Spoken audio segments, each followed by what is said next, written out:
Tim panjat tebing Indonesia harus bersiap jelang kejuaraan dunia yang akan digelar 24 hingga 26 September di Jakarta.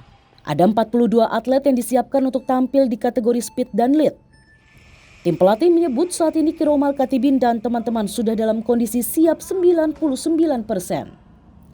Dalam beberapa kali latihan rutin, mayoritas telah mencapai catatan waktu terbaik.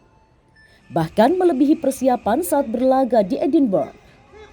Saat ini tim pelatih fokus menjaga ritme dan mempertahankan kondisi terbaik para atlet. Mood performance itu sebenarnya yang harus dijaga. Jadi kita tinggal maintain saja sebenarnya bagaimana mereka sampai pada kondisi yang dari sisi fisiknya siap, mentalitinya siap. Dan itu tergantung situasi di lapangan. Dinamikanya kan bisa berubah-berubah. Dan itu ya kami mengkondisikan itu sehari-harinya. Indonesia memasang target emas di nomor speed putra. Secara individu, atlet merah putih juga diharapkan mampu melewati catatan waktu terbaik di kejuaraan dunia kali ini.